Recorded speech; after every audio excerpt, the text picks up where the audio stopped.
Hello students, good morning to all of you. जैसा कि आप देख सकते हैं, हम आपके लिए लेकर आए हैं आपकी संख्या पद्धति पार्ट 2 का वीडियो।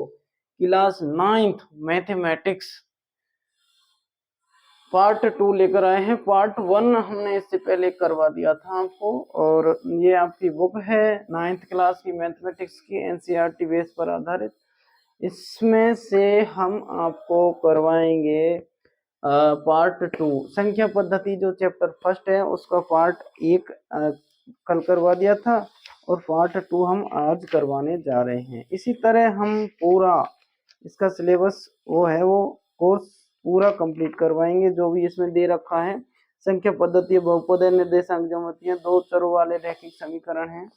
इसी प्रकार से इसमें जितने भी चैप्टर हैं A to Z हम पूरे करवाएंगे आपको, यहाँ तक 12 तक। इसके बाद नहीं है, बस इसके बाद नहीं है, तो यहाँ तक हम आपको पूरा करवाएंगे। तो आप देखते रहिए। आज हम पार्ट 2 करवाने जा रहे हैं। पार्ट फर्स्ट में हमने आपको बताया था कि जो संख्या पद्धति है उससे पहले हमने पूर्व अवलोकन किया था कि इंट्रोडक्शन के लिए, जैसे पूर्ण संख्याएं क्या होती हैं, प्राकृतिक संख्याएं क्या होती हैं और पूर्णांक क्या होते हैं, इन सब की परिभाषा हमने देखी और उनके एग्जाम्पल जाना। इसके बाद अब हम पढ़ते हैं परिमेय संख्याएं। परिमेय संख्याएं क्या होती हैं और इन्हें कैसे किस से प्रकट किया जाता है, क्या इनका संकेत होता है और कैसे इन्हें लिखा जाता है। तो आप देखिए, और इनकी जो तुल्य परिमेय संख्याएं वे क्या होती हैं, तो आप देखिए, हम आपको बताते हैं कि परिमेय संख्याएं क्या होती हैं। देखिए,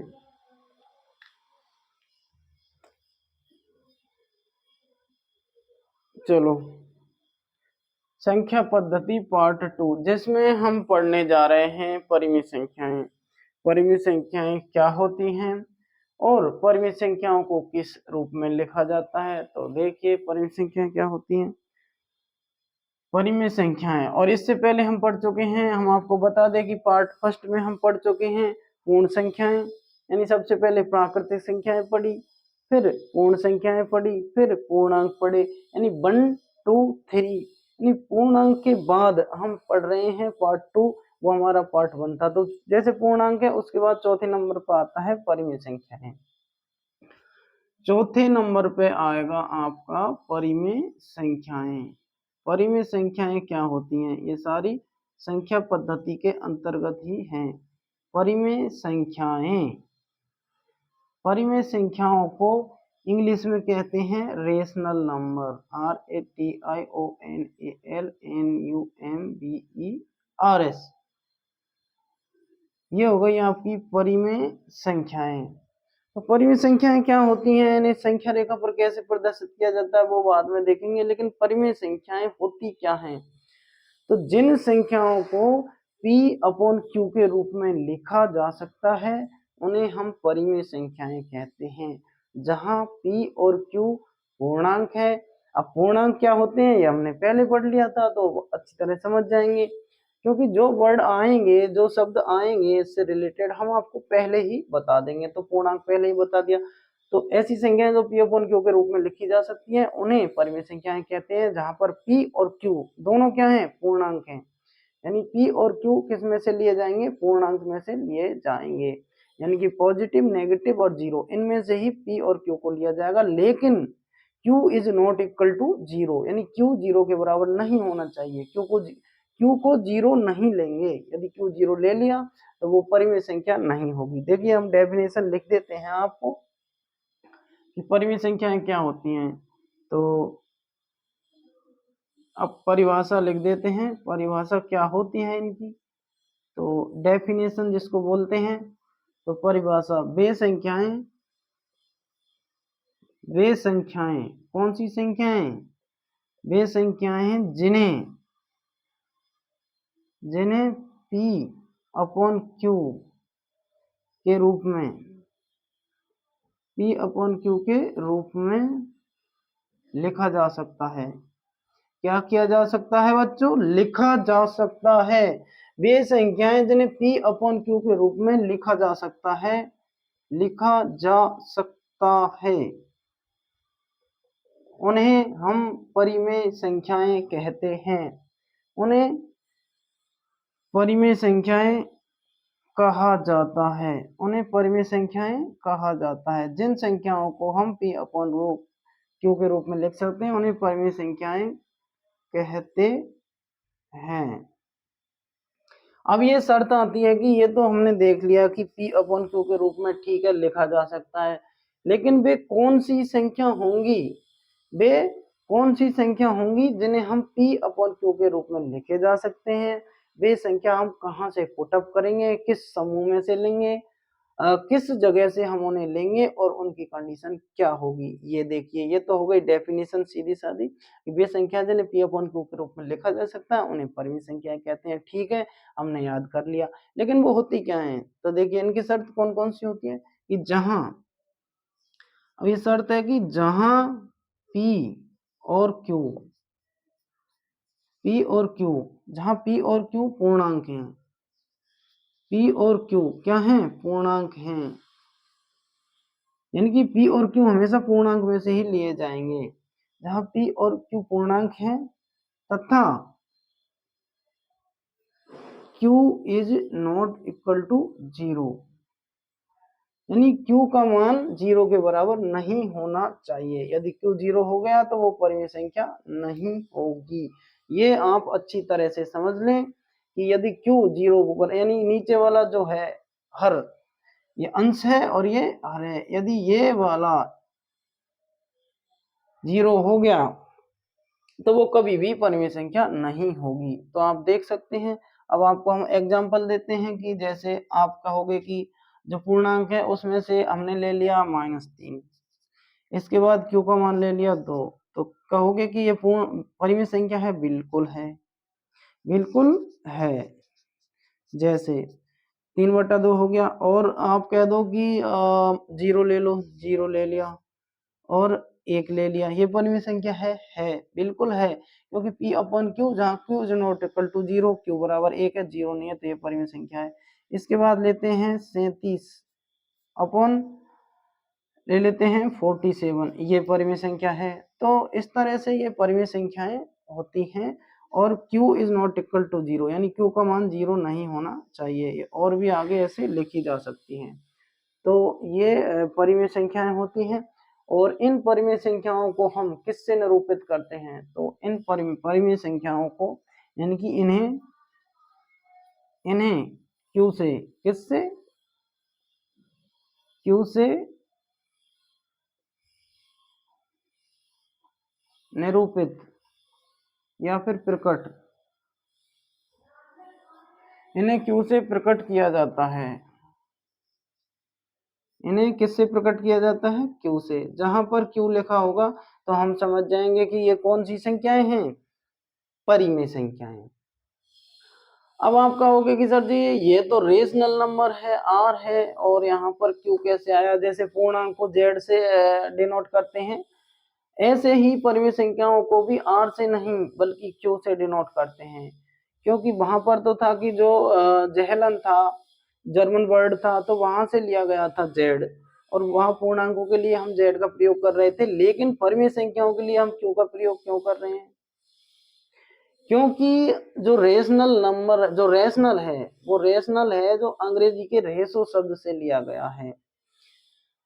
रेशनल है, इसको लिखवाने की जरूरत नहीं है, मैं बोल के बता देता हूँ कि जो रेशनल है, RATIONAL, जो रेशनल शब्द है, परिमेय संख्या है, परिमेय है, वो अंग्रेजी के रेशो से बना है। रेशो का जैसे 2/3, ये 2 और 3 का क्या हो गया, अनुपात हो गया, रेशो हो गया। तो रेशनल से लिया गया है, रेशनल से बना है रेशो, और रेशो से लिया गया है क्यू।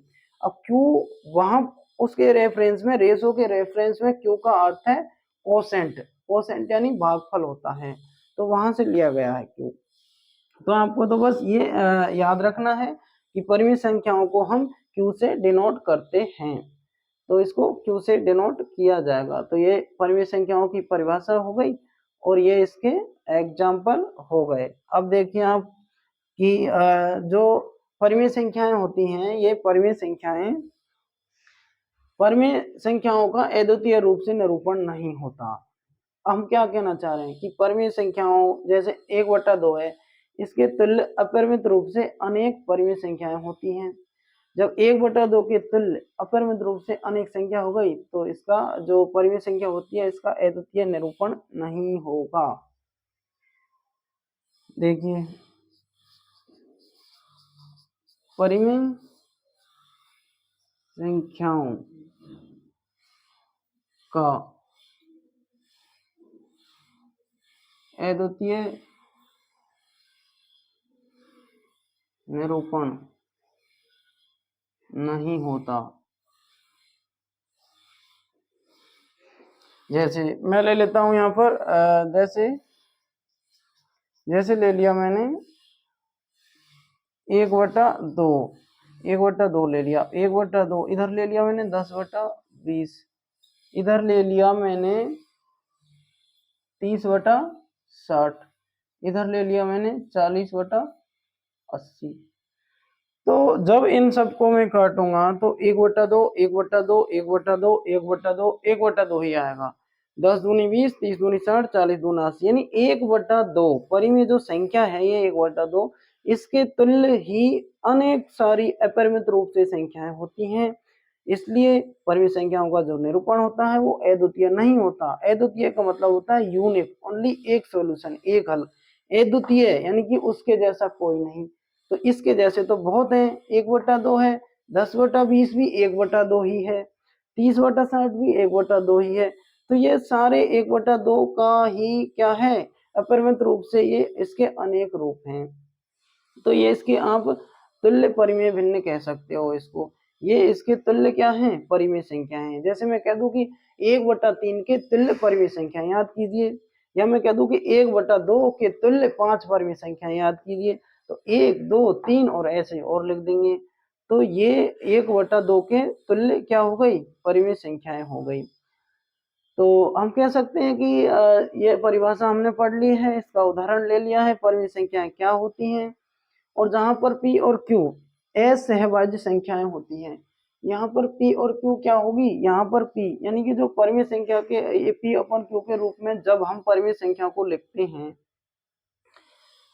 जब P/Q के रूप में, किसके रूप में, P/Q के रूप में हम परिमेय संख्या को लिखते हैं, P/Q के रूप में परिमेय संख्या को जब हम लिखते हैं, P/Q के रूप में परिमेय संख्या को लिखते हैं, तो जहां P और जो Q होंगे, P/Q ये को प्राइम होंगे, को प्राइम। ये भी ध्यान रखें आप, को प्राइम का मतलब होता है असहभाज्य। असहभाज्य ये इसका हिंदी है और ये इसका इंग्लिश है। यानी कि जब भी हम परिमेय संख्या को P/Q के रूप में लिखेंगे, उसकी तुल्य भिन्न में ना लिखकर यदि उसकी तुल्य परिमेय भिन्न में लिखेंगे तो ये कोप्राइम नहीं होंगे। कोप्राइम का मतलब होता है ऐसी संख्याएं जिनका स्वयं के और एक के अलावा कोई उभयनिष्ठ गुणनखंड ना हो। जैसे 1 है, इसका स्वयं 1 का भाग जाएगा और इसमें 1 का ही जाएगा। 2 है, या तो 1 का जाएगा या फिर 2 का जाएगा। मैं कह रहा हूं ऐसी संख्याएं जिनमें 1 और स्वयं के अलावा किसी का भाग न जाए, वे संख्याएं असहभाज्य संख्याएं कहलाती हैं। तो जो परिमेय संख्या होती है वो P/Q के रूप में होती है, और जहां P/Q होते हैं वो असहभाज्य होते हैं। जहां पर P और Q क्या होंगे, असहभाज्य होंगे। तो असहभाज्य की परिभाषा लिखाने की जरूरत नहीं है।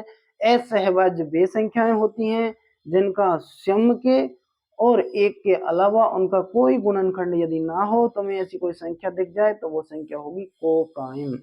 क्या ये संख्या कोप्राइम है, नहीं, इसमें तो 5 का जा रहा है, यहाँ भी 5 का जा रहा है, 2 का जा रहा है, ये संख्या कोप्राइम संख्या है। जैसे जैसे देखेंगे, जैसे 1/3 है, 1/7 है, ये दोनों संख्याएं क्या है, कोप्राइम है, क्योंकि इसमें 3 के अलावा और 1 के अलावा किसी का भाग नहीं जा रहा है। इसमें 1 का जा रहा है, इसमें 1 का जा रहा है, इसमें 7 में 1 के और 7 के अलावा इसमें किसी का भाग नहीं जा रहा। तो जिन संख्याओं में स्वयं के और 1 के अलावा किसी संख्या का भाग न जाए, या फिर दूसरी तरह से हम ऐसे कह सकते हैं कि P/Q के रूप में जहां P और Q ऐसी संख्याएं हों जिनमें स्वयं के और एक के अलावा कोई उभयनिष्ठ गुणनखंड ना हो। उभयनिष्ठ गुणनखंड का मतलब यही होता है कि उनसे किसी से डिवाइड ना हो, एक के और स्वयं के अलावा। तो वे संख्याएं को प्राइम संख्याएं कहलाती हैं। और हम को प्राइम संख्या पर जोर क्यों दे रहे हैं, क्योंकि जो p अपन q के रूप में लिखा जाएगा वो परिमेय संख्या को 1/3 जैसे 1/2, तो परिमेय संख्या हमेशा इसके रूप में लिखी जाएगी। ये भी परिमेय संख्याएं हैं, लेकिन ये 1/2 की क्या है, तुल्य परिमेय संख्याएं हैं। तो आप देख सकते हैं यहाँ से यहाँ तक आपको कोई दिक्कत आई हो समझने में तो नीचे कमेंट करें। दोबारा से बता देते हैं, यहाँ पर अध्याय फर्स्ट का संख्या पद्धतियां कक्षा 9th मैथमेटिक्स का पार्ट 2 हम पढ़ रहे हैं। और पार्ट 1 हमने पहले पढ़ लिया था, जिसमें हमने बताया था कि प्राकृतिक संख्या क्या होती है, पूर्ण संख्या क्या होती है, पूर्णांक क्या होते हैं। पूर्णांक के बाद चौथे नंबर पे आती है हमारी परिमेय संख्या है, जो संख्या पद्धति के अंतर्गत ही है, इंट्रोडक्शन के रूप में मान सकते हो तुम। वे संख्याएं जिन्हें p/q के रूप में लिखा जा सकता है उन्हें परिमेय संख्याएं कहते हैं। p/q के रूप में जैसे -3/2, 0/1।